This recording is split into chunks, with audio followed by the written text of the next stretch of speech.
Captain Zextar of the Galactic Security Council adjusted his 4 eyes as he reviewed the intelligence reports flooding his terminal. The crystalline being's natural skepticism had served him well throughout his career, but today's briefings challenged even his experienced judgment. According to multiple sources across 7-star systems, a new species had emerged on the galactic stage, and they were nothing like the Council had ever encountered. The humans, as they called themselves, had appeared seemingly overnight in 3 different sectors. What made them remarkable wasn't their technology, which appeared primitive by galactic standards, or their physical capabilities, which seemed unremarkable compared to species like the Crothan warriors or the Vexlari hunters. What caught everyone's attention was their choice of companions. Every human encountered so far traveled with what their databases identified as domesticated Earth fauna. The creatures ranged from small, furry quadrupeds they called cats and dogs, to larger specimens referred to as horses, and even some exotic creatures called birds that could somehow achieve flight without mechanical assistance. The scientific community was baffled. In the known galaxy, no sentient species had ever formed such bonds with non-sentient creatures. Most civilizations either consumed other species, enslaved them, or ignored them entirely. Ambassador Thulmos from the peaceful HFY Collective had submitted the most comprehensive report. His people had made first contact with a human diplomatic vessel 3 weeks ago in the Kepler sector. The ship, though small and seemingly defenseless, carried a crew of 12 humans and an astonishing 27 different animals. The humans had been friendly, eager to trade, and remarkably open about their culture and homeworld. The Veltari delegation had been charmed by the humans' apparent innocence. The creatures that accompanied them seemed to serve no practical purpose that the aliens could identify. The dogs appeared to exist solely to receive affection and provide companionship. The cats displayed an almost comical arrogance, demanding attention while contributing nothing obvious to ship operations. The birds filled the air with melodic sounds that humans described as beautiful rather than functional communication. During the initial cultural exchange, the humans had eagerly shared recordings from their homeworld. Videos of children playing with enormous canines, elderly humans being comforted by purring felines, and families gathering around creatures that humans kept simply for the joy of their presence. The Veltari found it all quite touching, if primitive. Dr. Keslari, the collective's leading xenopsychologist, had concluded in her report that humans were likely a species that had never experienced real conflict. Their bond with these creatures suggested a fundamental naivety about the universe's harsh realities. No species that had fought for survival would waste resources on creatures that contributed nothing to their advancement or protection. The report had been circulated throughout the galactic community, and the consensus was unanimous. Humans were harmless. They were probably a species that had achieved space travel through luck or perhaps assistance from a more advanced civilization. Their love for their pets, as they called them, marked them as soft, emotional beings who would pose no threat to established galactic powers. This assessment had significant political implications. The Nexus Empire, a confederation of militant species led by the reptilian Skaroth, had been expanding aggressively across the Outer Rim territories. They had enslaved dozens of weaker species and stripped entire worlds of their resources. The Galactic Security Council had been seeking ways to contain the Nexus expansion without triggering a full-scale war that would devastate numerous innocent civilizations. The human territories sat directly in the path of Nexus expansion. 3 human colonies had been established in systems rich with rare minerals that the Nexus desperately wanted for their war machine. Based on the intelligence reports, Council strategists had concluded that humans would likely surrender without resistance when faced with Nexus aggression. The loss of 3 innocent colonies was regrettable, but it might provide the Council with the justification needed to rally other species against the Nexus threat. Captain Zextar wasn't entirely convinced by this assessment, but he couldn't argue with the evidence. Every observation of human behavior supported the theory that they were a peaceful, perhaps even pacifistic species. Their ships carried minimal visible weapons. Their diplomatic communications were filled with references to cooperation, mutual understanding, and peaceful coexistence. Most tellingly, They brought their beloved animal companions with them even on dangerous deep space missions, suggesting they either didn't understand the risks or were too emotionally attached to leave the creatures behind. The first test of human resolve came sooner than anyone expected. A Nexus scouting fleet encountered a human research vessel in the disputed Tau Cygni system. The human ship, designated Earth's Promise, was conducting what they called an ecological survey of the system's third planet. When the Nexus commander demanded the humans leave immediately, the human captain had actually apologized for any inconvenience and requested 24 hours to complete their research. The Nexus commander, Admiral Vractos, was so amused by the request that he granted it, curious to see what these strange creatures considered important enough to risk their lives. His fleet maintained a comfortable distance while monitoring the human activities. What they observed only reinforced the prevailing opinion about human nature. The humans spent the entire day documenting plant and animal life on the planet's surface. They took thousands of images, collected soil samples, and made detailed recordings of various creature behaviors. Most bizarrely, they seemed particularly excited about discovering several new species of what appeared to be harmless flying insects. Their communications were filled with expressions of wonder and joy at these discoveries. When the 24 hours expired, the humans thanked the Nexus fleet for their patience and departed peacefully. Admiral Vractos reported that the humans had posed no threat whatsoever and recommended that the Nexus High Command classify them as a negligible obstacle to expansion. The humans appeared to be more interested in studying bugs than defending territory.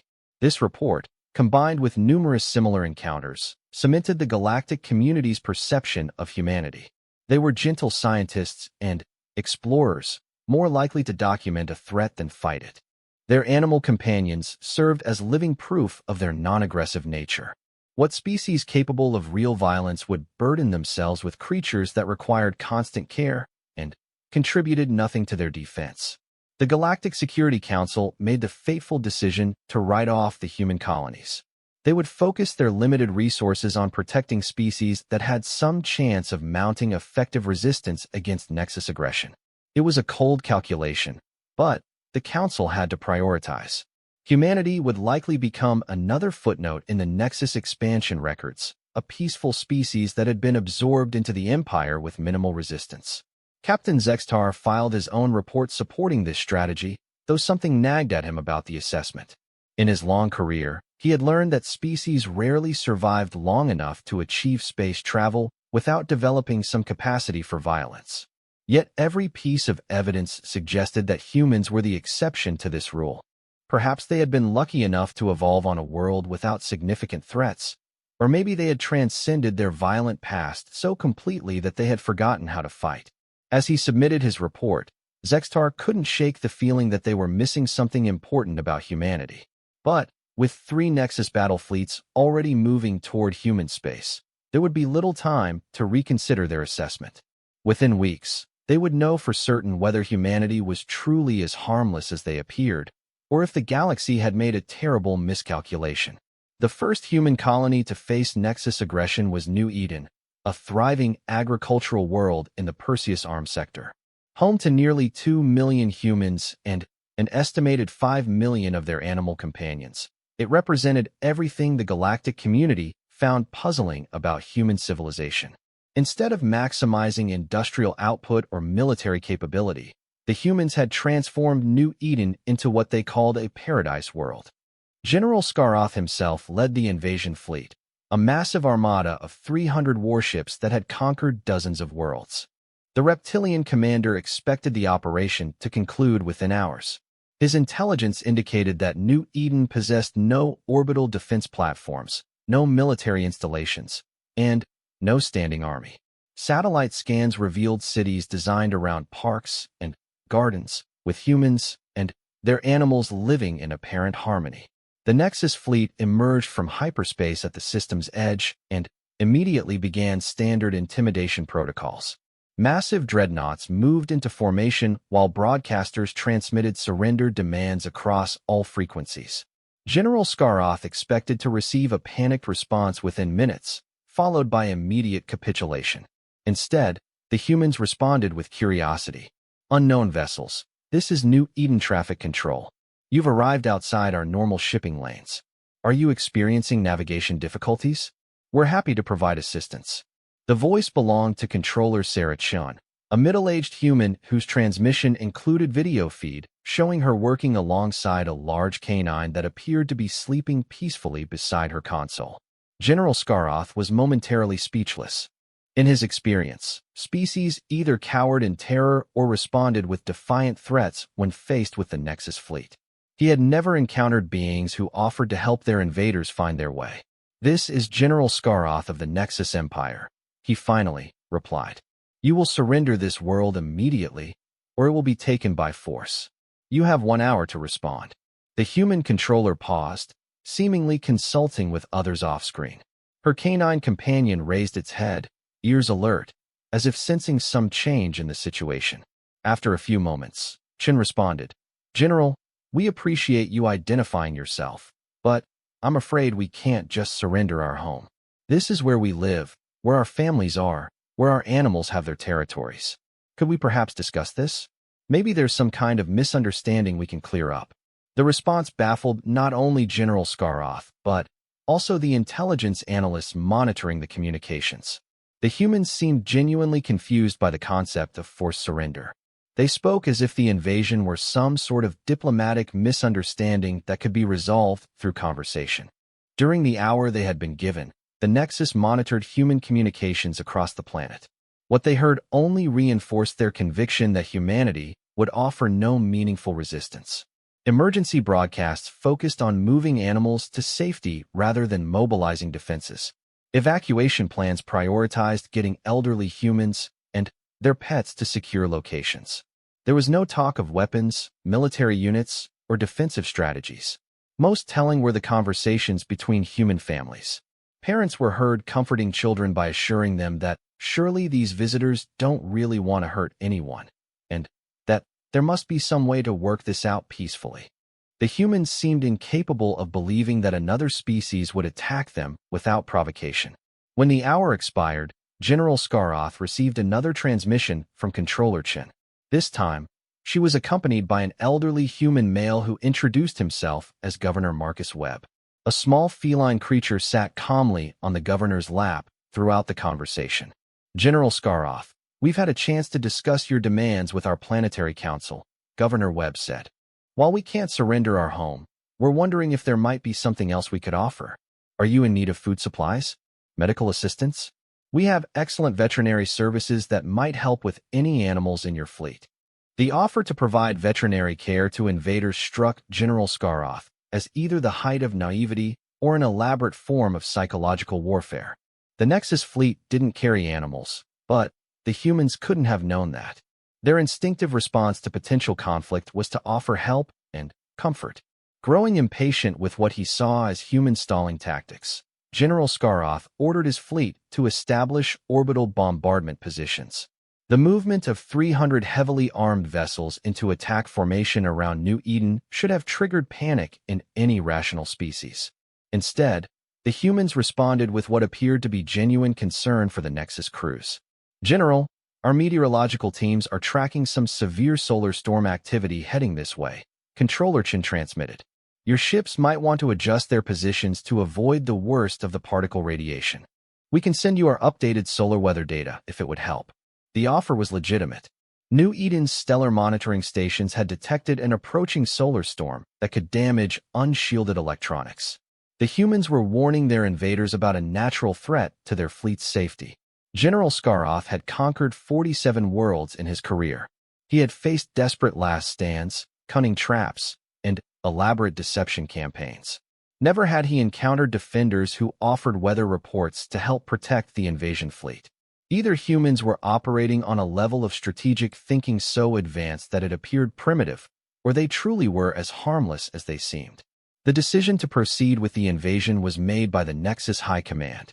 New Eden's resources were too valuable to ignore, and the humans' apparent inability to mount meaningful resistance made conquest inevitable. General Skaroth received orders to complete the occupation with minimal collateral damage to preserve the planet's agricultural infrastructure. The first landing ships descended toward New Eden's primary population centers, expecting to encounter either empty cities or crowds of surrendering civilians. Instead, they found something unprecedented in Nexus military history.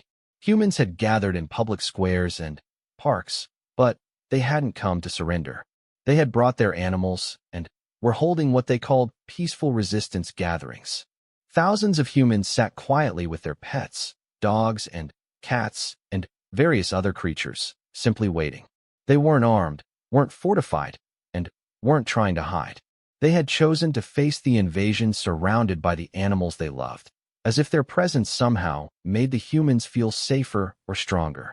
Nexus ground commanders found themselves in an impossible tactical situation. Their doctrine assumed that conquered populations would either flee in panic or resist with weapons. Humans were doing neither. They were just sitting there with their pets, looking up at the landing ships with expressions of sad resignation mixed with stubborn determination. Major Kralvin, commanding the first wave of ground forces, contacted General Skaroth for guidance. "Sir, the humans aren't following any recognizable pattern of behavior. They're not fighting, but they're not running either. They're just sitting there, with their animals." Orders. General Skaroth studied the video feeds from the surface. In every major city, the scene was the same. Humans had gathered peacefully but firmly in public spaces, surrounded by their beloved creatures. Children held small animals while adults kept protective hands on larger companions. The animals themselves seemed calm, as if taking their cues from their human partners. It was, the general realized, perhaps the strangest invasion he had ever attempted. The humans were offering neither the satisfaction of a proper fight nor the efficiency of immediate surrender. They were simply being themselves, stubborn and peaceful and utterly devoted to their animals, presenting the Nexus forces with a moral complexity that their military doctrine had never anticipated. What General Skaroth couldn't have known was that similar scenes were playing out across human space as news of the invasion spread. On colony worlds and space stations, aboard merchant vessels and research ships, humans were making the same choice. They wouldn't abandon their animal companions, and they wouldn't abandon each other. Whatever was coming, they would face it together. The galaxy was about to discover that there were many different kinds of strength, and that humanity's greatest power might not be what they were willing to fight for, but what they were willing to die protecting. The occupation of New Eden proceeded unlike any military operation in Nexus Empire history. General Skaroth's forces found themselves in the bizarre position of occupying a planet whose inhabitants refused to acknowledge that they had been conquered. The humans continued their daily routines, caring for their animals, tending their gardens, and maintaining their communities as if 300 hostile warships weren't orbiting overhead. Major Kralvin established his command post in what had been New Eden's main government building. Governor Webb had handed over the keys personally, apologizing for any inconvenience, and asking if the Nexus forces needed anything to make their stay more comfortable. The elderly human had carried his small feline companion throughout the transfer ceremony, scratching behind its ears while discussing administrative procedures with his conquerors. "I don't understand their strategy," Major Kralvin reported to General Skaroth during their first status briefing. "They're cooperating with all our directives, providing us with detailed information about planetary resources and infrastructure. But they won't stop acting like we're guests instead of occupiers." The Major's confusion was understandable. Nexus doctrine anticipated two possible responses to occupation: armed resistance or broken submission. Humans were demonstrating neither. They followed orders when given, but maintained their dignity and continued caring for their animals as if nothing fundamental had changed. More troubling was the effect this behavior was having on Nexus personnel.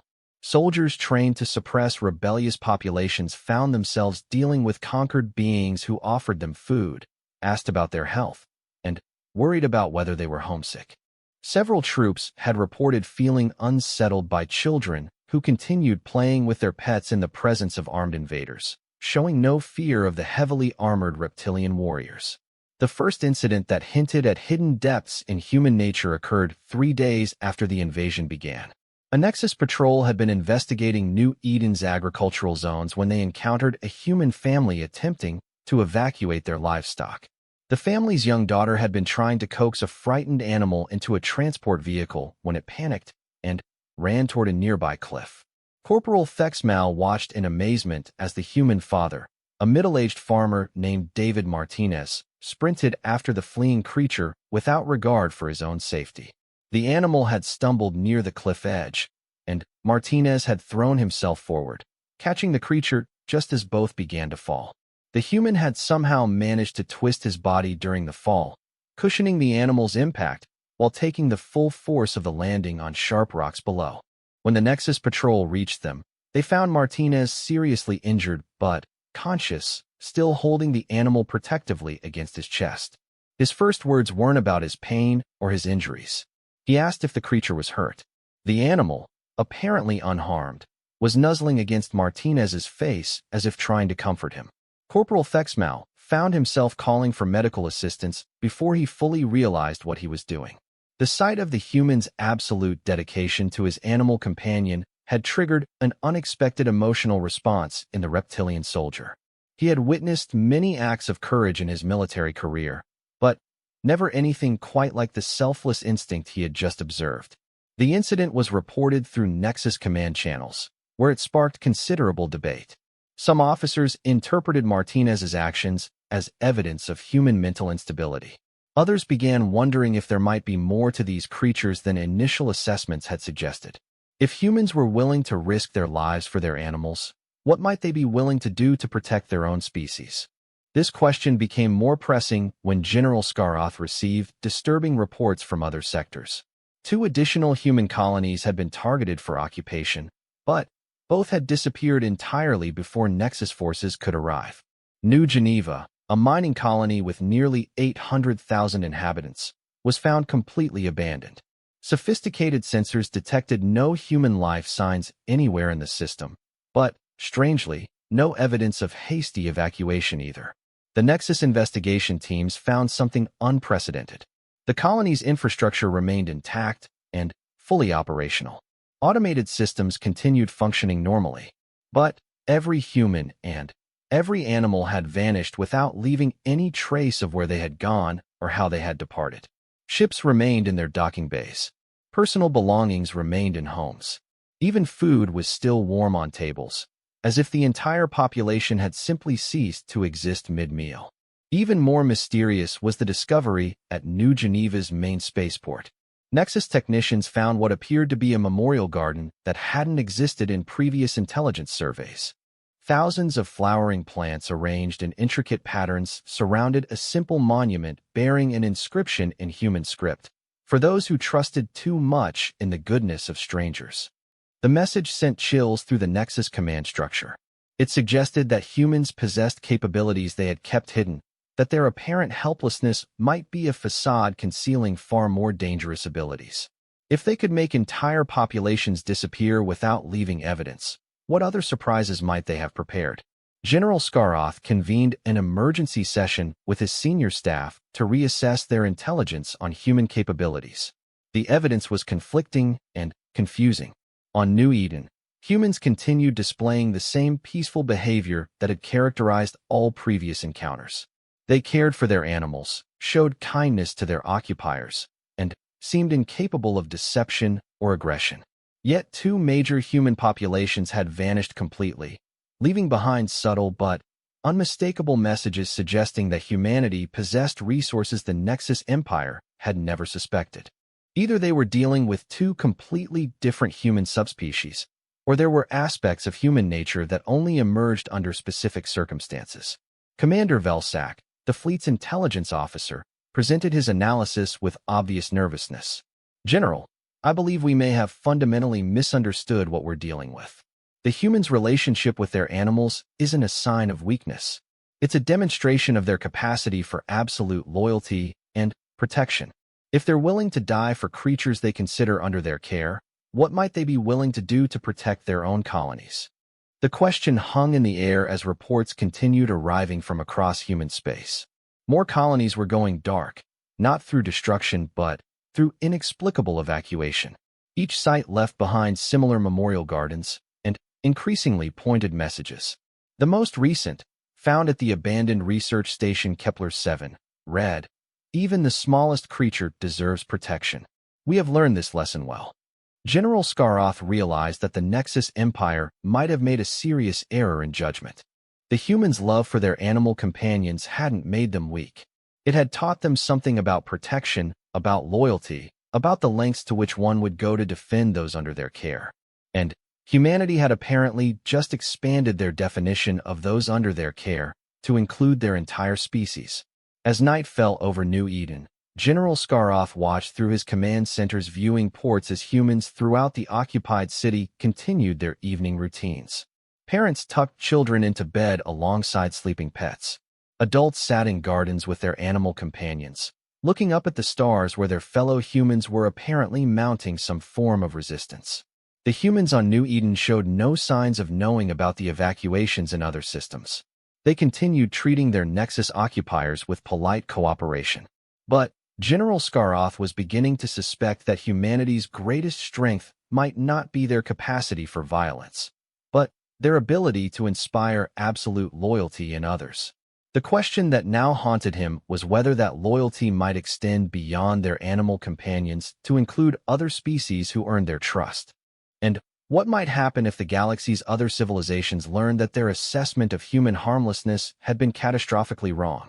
The truth about humanity began to unravel when Captain Zextar received an encrypted message that would change the galaxy's understanding of human nature forever. The transmission came from Dr. Elena Vasquez, the leading xenobiologist aboard the research vessel Darwin's Legacy, which had been studying the abandoned Kepler-7 station.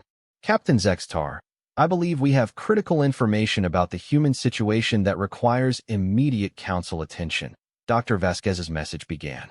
"What we've discovered challenges everything we thought we knew about this species." The video file attached to the message showed Dr. Vasquez standing in what appeared to be a completely natural forest glade, despite being inside the Kepler-7 research facility. Exotic plants from dozens of different worlds created a lush ecosystem that shouldn't have been able to exist in artificial environment. More remarkably, hundreds of animal species moved freely throughout the space, many of which had been classified as extinct or critically endangered across the galaxy. "Captain, what you're seeing is the result of human conservation efforts spanning nearly 2 centuries, Dr. Vasquez explained. Kepler-7 wasn't just a research station. It was an ark.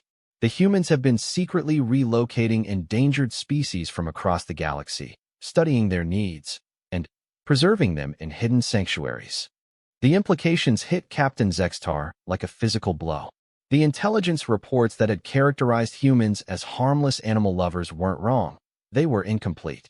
Humans did love animals, but their devotion extended far beyond their own companion species. They had been quietly working to save creatures that other civilizations had written off as evolutionary failures. Dr. Vasquez continued her explanation as the camera revealed the scope of the preservation effort. "The technology required for this level of ecosystem management is extraordinary. They've created stable environments for species with completely incompatible biochemical needs. They've developed genetic preservation techniques that surpass anything in our databases. And they've done it all while maintaining the appearance of a primitive, peaceful civilization." The recording showed interactive displays detailing conservation projects on dozens of worlds. Humans had been secretly working with what they termed wildlife preservation networks to rescue species facing extinction due to war, environmental destruction, or simple neglect. They had saved the singing crystals of Vexlar Prime before that world was strip-mined. They had preserved the quantum butterflies of the Andorian Nebula when solar instability threatened their breeding grounds. Most shocking was the discovery that humans had been in contact with numerous galactic species for far longer than anyone suspected. The official first contact with the Veltari had been preceded by decades of careful observation and covert assistance. Humans had quietly helped dozens of civilizations solve ecological crises, always working behind the scenes, never seeking recognition or reward. "Captain, the humans have been protecting us," Dr. Vasquez concluded. "All of us. They've been studying every species they've encountered, learning what we need to survive, and secretly ensuring that critical genetic diversity doesn't disappear when our civilizations fall short." Captain Zextar immediately contacted General Skaroth to share this intelligence, but found the Nexus commander dealing with an escalating crisis of his own. The humans of New Eden had finally revealed their true capabilities, and the demonstration had left the occupation forces questioning everything they thought they understood about warfare and strength. The revelation had begun when a Nexus patrol discovered a human child, no more than 8 years old, sitting alone with her injured pet in a restricted zone near the military compound. The small canine companion had apparently been hurt in an accident, and the child had entered the forbidden area seeking help for her animal friend. Corporal Thexmal, the same soldier who had witnessed David Martinez's sacrifice days earlier, found himself face to face with the crying child and her whimpering pet. Following standard occupation protocol, he should have arrested the human and confiscated the animal. Instead, something about the child's complete trust in his willingness to help shook him to his core. "Please, sir, can you help Lucky?" the child asked, holding up her injured companion. "He's hurt, and I don't know what to do." The simplicity of the request, the absolute faith that even an armed invader would help an injured animal, created a moment of moral clarity that changed everything for Corporal Thexmal. He carefully took the injured creature and used his emergency medical kit to treat its wounds, working with a gentleness that surprised him. As he worked, the child began talking about her pet, about the games they played, about how Lucky had been born on New Eden and had never known any world but this peaceful one. She spoke with the innocent assumption that all beings, regardless of species, would naturally want to help creatures in need. When Corporal Thexmal returned the treated animal to the child, she smiled with such genuine gratitude that something fundamental shifted in his worldview. He realized that the humans hadn't been naive about the galaxy's dangers. They had been actively choosing to believe in goodness despite knowing about evil. The encounter was reported through normal channels, but the effect on Nexus personnel was extraordinary. Word spread through the occupation forces about humans who remained kind even to their conquerors, who trusted in others' basic decency despite overwhelming evidence to the contrary. More incidents followed. Human families continued inviting Nexus soldiers to join them for meals. Human doctors offered medical assistance to troops suffering from homesickness or minor injuries. Human children played games that included imaginary Nexus characters as heroes rather than villains. The psychological impact on the occupation force was devastating to their military effectiveness. Soldiers trained to suppress resistance found themselves protecting the very beings they were supposed to intimidate. Reports of increasing empathy and decreasing aggression began reaching General Skaroth daily. The final revelation came when Governor Webb requested a private meeting with General Skaroth. The elderly human arrived with his usual feline companion, but this time he carried something else, a datapad containing the true scope of human capability. "General, I think it's time you understood what you're really dealing with," Governor Webb said quietly. "We know about Nexus expansion patterns. We know about the suffering your empire has caused. And we know that your people aren't evil, just trapped in a system that demands cruelty." The datapad revealed intelligence networks that span the galaxy. Humans had been monitoring Nexus activities for decades, documenting every atrocity, every conquered world, every enslaved population. But instead of using this intelligence for military advantage, they had been using it for something unprecedented. "We've been saving the survivors, General," Webb explained. "Every species your empire has destroyed, we've preserved. Every culture you've tried to erase, we've documented. Every creature you've driven extinct, we've sheltered. We are the galaxy's memory and the galaxy's hope." General Skaroth stared at evidence of rescue operations that had evacuated millions of beings from Nexus-conquered worlds. Humans had somehow been moving entire populations to safety without the Empire ever detecting their activities. The abandoned colonies hadn't been evacuated in response to the current invasion. They had been gradually emptying for years, their inhabitants relocated to hidden sanctuaries where they could rebuild their civilizations in safety. "But why?" General Skaroth asked. "Why didn't you fight? Why didn't you reveal your capabilities and drive us back?" Governor Webb scratched his cat behind the ears, considering his answer carefully. "Because violence creates violence, General. We learned long ago that the only way to truly defeat cruelty is to demonstrate that another way is possible. Every species that chooses kindness over conquest makes the galaxy a little safer for everyone's children. The revelation that humanity possessed the power to destroy the Nexus Empire, but chose instead to save its victims, left General Skaroth in a state of profound shock. The humans weren't weak or naive. They were perhaps the most powerful force in the galaxy, but they used that power exclusively for protection and preservation. As reports continued arriving from across human space, the full scope of their activities became clear. Humanity had become the galaxy's secret guardians, the hidden shepherds who ensured that no species ever truly went extinct, that no culture ever completely disappeared, that no world ever lost all its children. The Nexus Empire had invaded not helpless prey, but the beings responsible for saving everything the Empire had tried to destroy. And now, for the first time in their history, Nexus forces found themselves questioning whether conquest was really strength, or if perhaps the humans had discovered something far more powerful. The transformation of the Nexus occupation force began with individual soldiers making personal choices, but it accelerated into something that shook the Empire to its foundations. Captain Zextar received reports that defied every precedent in galactic military history. Nexus troops weren't just refusing orders to harm civilians. They were actively protecting humans and their animal companions from their own command structure. Corporal Thexmal had become the unofficial leader of what other Nexus personnel were calling the Awakened. His encounter with the human child and her injured pet had triggered a cascade of moral revelations that spread throughout the occupation force.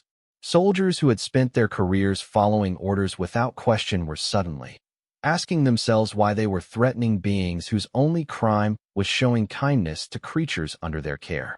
The crisis came to a head when General Skaroth received new orders from the Nexus High Command. Intelligence about human capabilities had reached the Empire's leadership, creating panic among the ruling class. The discovery that humans possessed the technology and knowledge to evacuate entire populations without detection meant they could potentially do the same for all of the Empire's slave worlds. Emperor Vashtor himself issued the command. New Eden was to be made an example. The planet would be stripped of all resources and its population relocated to labor camps as a demonstration that the Empire would not tolerate hidden resistance, no matter how peaceful its facade. General Skaroth found himself in an impossible position. He had been a loyal Nexus officer for 40 years, had conquered dozens of worlds in service to the Empire. But everything he had learned about humans over the past weeks challenged the fundamental assumptions that had driven his career. When he attempted to implement the new orders, General Skaroth discovered that his own forces were in quiet rebellion. Major Kralven reported that nearly 60% of ground troops were refusing deployment orders. Those who did deploy were doing so only to warn human civilians about incoming operations. The breaking point came when Emperor Vashtor dispatched a loyalty enforcement fleet to ensure the orders were carried out. The arriving ships brought fresh troops who hadn't been exposed to human influence, along with weapons designed to break the will of resistant populations. Commodore Zekroth, commanding the enforcement fleet, arrived with clear instructions. Any Nexus personnel who showed signs of corruption by human influence were to be treated as traitors. The planet would be subjected to intimidation bombardment until its population agreed to mass deportation. What Commodore Zekroth discovered when he arrived at New Eden changed the course of galactic history. The human population hadn't fled or hidden. They had gathered in the same public spaces where they had held their peaceful resistance gatherings. But they were no longer alone. Thousands of Nexus soldiers stood with them, having made the conscious choice to protect the beings they had come to understand and respect. Corporal Thexmal stood in New Eden's central plaza beside the human child whose pet he had helped heal. Around them, humans and Nexus soldiers formed integrated groups, with human families sharing food and conversation with reptilian warriors who had thrown aside their weapons. But the most remarkable sight was the animals. Dogs, cats, birds, and dozens of other species moved freely among both humans and Nexus troops, showing no fear of the heavily armored aliens. Several Nexus soldiers sat quietly while small creatures perched on their equipment or curled up against their scaled hide.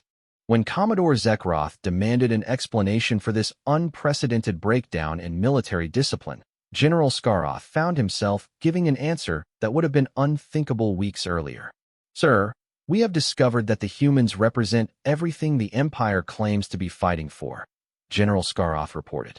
"They protect the weak, preserve knowledge, ensure the survival of endangered peoples. They are what we told ourselves we were before we lost our way." The confrontation that followed demonstrated the true nature of human power. Commodore Zekroth ordered the enforcement fleet to begin intimidation bombardment, targeting empty areas around the cities to break human resolve. Instead, the display of destructive force triggered something the galaxy had never seen before. Humans began to sing. It started with Governor Webb, standing in the plaza with his cat cradled in his arms. He began singing what he later explained was an old Earth song about hope persisting through darkness. Other humans joined their voices to his, and the song spread across the planet through communication networks. But the singing didn't stop with humans. Nexus soldiers who had been touched by human kindness found themselves humming along, then adding their own voices to the chorus. The animals responded as well, with dogs howling harmonically and birds adding their calls to the growing symphony. The sound reached the enforcement fleet through open communication channels, and something unprecedented happened aboard those ships.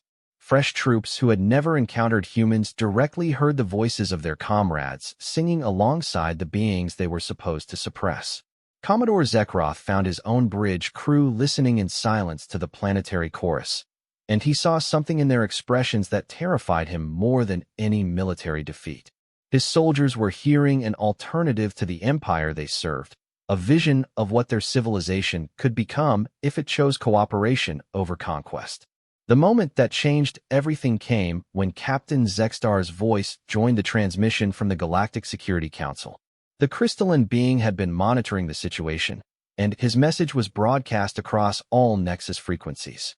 "This is Captain Zextar of the Galactic Security Council, addressing all Nexus forces in the New Eden system.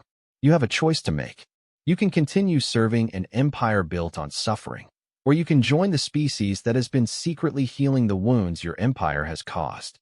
The captain's next revelation sent shockwaves through every Nexus ship in the system. The humans have offered sanctuary to any Nexus personnel who wish to leave the empire. They have ships ready to evacuate anyone who chooses freedom over continued participation in conquest. They are offering you the same protection they have given to every other species touched by Nexus aggression. The offer was real. Human vessels, previously hidden by technology that surpassed Nexus detection capabilities, decloaked throughout the system. Massive ARC ships capable of supporting millions of refugees waited peacefully alongside the Nexus fleet, their only weapons being the defensive systems necessary to protect the innocent lives they carried. What followed was the largest military defection in galactic history. Nexus personnel from across the fleet chose to join the humans, bringing with them intelligence about Empire operations and, more importantly, a commitment to helping repair the damage their previous service had caused. Commodore Zekroth found himself commanding a fleet where 70% of personnel had requested transfer to human sanctuary ships. The remaining loyalists discovered that continuing the operation was impossible without the support of soldiers who had experienced human compassion firsthand. The final demonstration of human capability came when Emperor Vashtor himself arrived with the Empire's most powerful battle fleet, determined to crush what he saw as an existential threat to Nexus supremacy. What he found was a system where former enemies worked together to preserve and protect life. The humans didn't destroy the Nexus fleet. Instead, they offered the Emperor something he had never expected: forgiveness, understanding, and an opportunity to transform his empire from a force of destruction into a guardian of life. The offer included full documentation of every Nexus atrocity, every world that had been conquered, every species that had been enslaved. But instead of using this evidence for prosecution or revenge, humans proposed using it for restoration. They had the technology, knowledge, and resources to help the Nexus Empire repair the damage it had caused. Emperor Vashtor faced a choice that would define the future of galactic civilization. He could continue the cycle of violence that had sustained his empire for centuries, or he could accept humanity's guidance towards something unprecedented, an empire that used its power to heal rather than harm. The emperor's decision came after he witnessed something that broke through a lifetime of conditioning toward conquest. A small human child approached his flagship in a tiny shuttle, accompanied only by a large canine companion. She had come, she explained, to invite the emperor and his crew to a celebration dinner that New Eden was hosting for all the former enemies who had chosen to become friends. The invitation was extended with the same innocent trust that had transformed Corporal Thexmal and thousands of other Nexus personnel. The child simply assumed that anyone, even the galaxy's most feared conqueror, would want to join a celebration of peace and friendship. Emperor Vashtor accepted the invitation, and, in doing so, began the transformation of the Nexus Empire into something the galaxy had never seen. A former conquest force that used its strength to protect the gentle beings who had taught them the true meaning of power. The humans had proven that their greatest strength wasn't their hidden technology or their vast intelligence networks. Their greatest strength was their absolute refusal to believe that anyone was beyond redemption, that any being was fundamentally evil, that any enemy couldn't become a friend. And, in teaching this lesson to the galaxy's most aggressive empire, humanity had demonstrated that sometimes the most profound victory comes not from defeating your enemies, but from giving them the chance to defeat themselves and choose to become something better.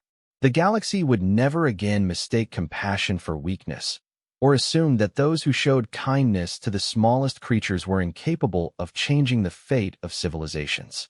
Humanity had revealed that true power lay not in the ability to destroy, but in the wisdom to preserve, protect, and transform.